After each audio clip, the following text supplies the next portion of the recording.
नमस्कार, आप देख रहे हैं यूट्यूब चैनल जी गुरुजी। आज हम पढ़ेंगे कक्षा 7वीं विषय संस्कृत द्वादशा पाठ द्वादश। द्वा मतलब होता है दो और दस मतलब होता है 10, तो 2 धन 10 बराबर 12 पाठ। संस्कृत भाषा महत्वम, संस्कृत भाषा का महत्व। तो संस्कृत भाषा का महत्व के बारे में पढ़ेंगे। तो चलिए देखते हैं। सर्वासु भाषासु संस्कृत भाषा प्राचीनतमा भाषा अस्ति। सभी भाषाओं में संस्कृत भाषा सबसे पुरानी भाषा है। प्राचीनतमा मतलब पुरानी। अस्माकं संस्कृति है भाषायाम एव निहिता। हमारी संस्कृति का आधार भाषा में ही है। निहित मतलब है। संसारस्य प्राचीनतमः चत्वारः वेदाः ऋग्वेदः यजुर्वेदः सामवेदः अथर्ववेदश्च संस्कृत भाषायाम विद्यन्ते। संसार के सबसे प्राचीनतम मतलब सबसे प्राचीन या पुराने 4 वेद ऋग्वेद यजुर्वेद सामवेद और अथर्ववेद संस्कृत भाषा में ही है। वाल्मीकिना विरचितम रामायणम प्रथमम छंदोबद्धम महाकाव्यम अस्ति। वाल्मीकि मुनि द्वारा रचित रामायण संस्कृत का प्रथम छंदबद्ध महाकाव्य है। अस्मिन्नेव काव्ये सामाजिकाः आदर्शाः निहिताः सन्ति। इस काव्य में सामाजिक आदर्श जीवन का आधार है। यथा जैसे रामस्य पितृभक्ति, राम की पितृभक्ति अर्थात पिता के लिए भक्ति, भरतस्य त्यागः भाई भरत का त्याग, दशरथस्य पुत्र वात्सल्यम च और दशरथ का पुत्र के प्रति प्रेम आदि। महाभारतम नाम संस्कृतस्य ग्रंथः विश्व ज्ञान कोशः प्रतीयते।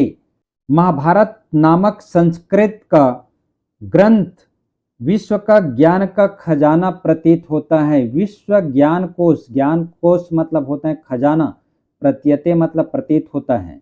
गीतापि महाभारतस्य एव महत्वपूर्णांशः अस्ति।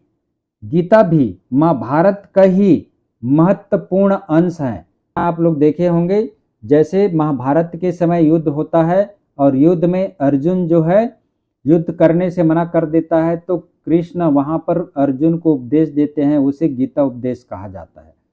अस्याम भाषायाम कवि कुल गुरु कालिदासेन अभिज्ञान शाकुंतलम नाम विश्व प्रसिद्धम नाटकम विरचितम।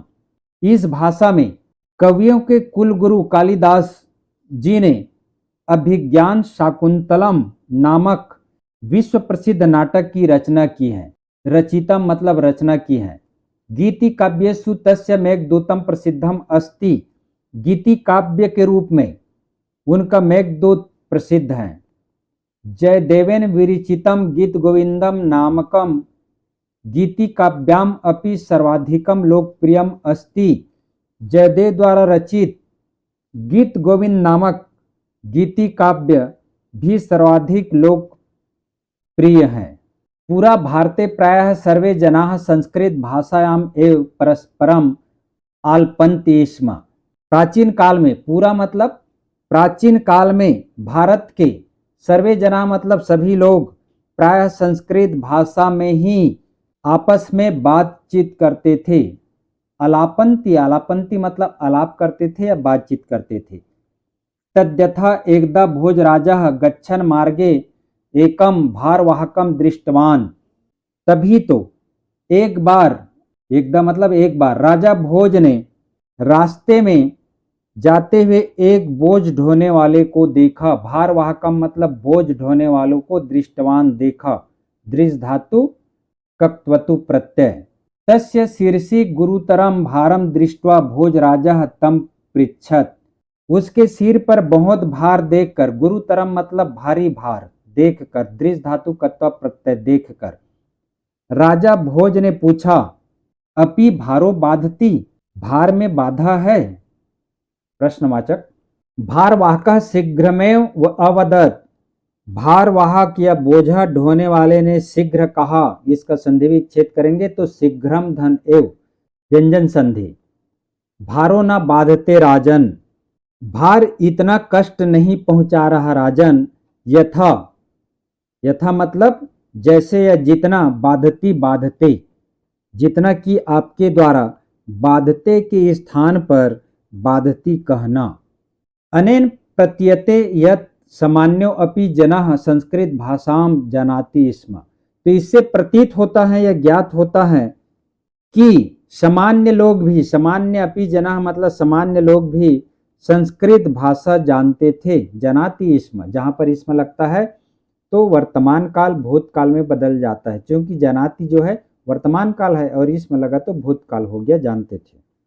शनै शनै संस्कृत भाषायाः व्यवहारः शिथिलो अभवत्, किंतु अद्यत्वे अपि संस्कृत कक्षासु संस्कृत भाषाम जीवित भाषा रूपेण पाठ्यते।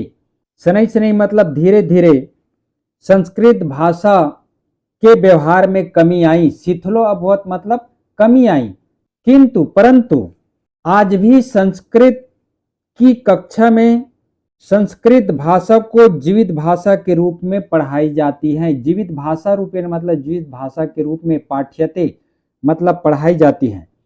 भाषासु मधुरा इयं भाषा भारतीय संस्कृते रक्षार्थम ज्ञानवर्धनार्थम च संस्कृत भाषा अयमेव पठितव्या। भाषाओं में, भाषासु यहाँ पर सप्तमी भक्ति बहुवचन है, भाषासु अर्थात भाषाओं में। मीठी, मधुरा मतलब मीठी, यह भाषा भारतीय संस्कृति की रक्षा के लिए, रक्षार्थम मतलब रक्षा के लिए, और ज्ञान बढ़ाने के लिए, ज्ञानवर्धनार्थम मतलब ज्ञान बढ़ाने के लिए संस्कृत भाषा को अवश्य ही पढ़ा जाना चाहिए। पठितव्या, पढ़ा जाना चाहिए। इस प्रकार आपका संस्कृत भाषा महत्तम पाठ समाप्त होता है। अब देखते हैं प्रश्नोत्तर अभ्यासा। देखिए प्रश्न 1, संस्कृत भाषा में उत्तर लिखिए। क, रामायणस्य महाकाव्यस्य रचनाम कः अकरोत्। इसका उत्तर है रामायणस्य महाकाव्यस्य रचनाम वाल्मीकि अकरोत्, अर्थात रामायण महाकाव्य की रचना वाल्मीकि मुनि ने किया। ख है कालिदासः कस्य गीति काव्यस्य रचनाम अकरोत्। तो इसका उत्तर है कालिदासा मेघदूतम नामना गीति काव्यस्य रचनाम अकरोत्, अर्थात कालिदास जी ने मेघदूत नाम की गीति काव्य रचना किया। ग है संस्कृत भाषा कीदृशी भाषा वर्तते। तो इसका उत्तर है संस्कृत भाषा मधुरा भाषा वर्तते, अर्थात संस्कृत भाषा मीठी भाषा है। प्रश्न 2 है निम्नांकित अनुच्छेदों का हिंदी में अर्थ लिखो। तो यहाँ पर आपको अर्थ लिखना है, पुस्तक देख लेंगे। पूरा भारतीय खालिस्तान भाषा भाषाम जानाति, इसमें यहाँ तक है अनुच्छेद, उसको आप लिखेंगे। प्रश्न 3 है निम्न का अर्थ लिखो। तो पूरा का अर्थ होता है प्राचीन काल में, शीर्षी का अर्थ होता है सिर पर, प्रतीयते मतलब होता है प्रतीत होता है, रक्षणार्थम मतलब होता है रक्षा के लिए। प्रश्न 4 है संस्कृत में अनुवाद कीजिए। क, संस्कृत प्राचीन भाषा है, तो इसका अनुवाद होगा संस्कृत प्राचीनतमा भाषा अस्ति। ख है मेघदूत गीति काव्य है, तो मेघदूतम गीति काव्यम अस्ति। ग है वाल्मीकि ने रामायण महाकाव्य की रचना की थी, तो वाल्मीकि रामायण महाकाव्यस्य रचनाम अकरोत्। घ है संस्कृत भाषा में संस्कृति निहित हैं, तो संस्कृति है संस्कृत भाषायाम एव निहिता। अंग है संस्कृत मधुर भाषा है, तो संस्कृत भाषा मधुरा अस्ति। इस प्रकार आपके यह पाठ समाप्त होता है। तो वीडियो को देखते रहिए, लाइक एवं सब्सक्राइब जरूर कीजिएगा। मिलते हैं आगामी वीडियो में, धन्यवाद।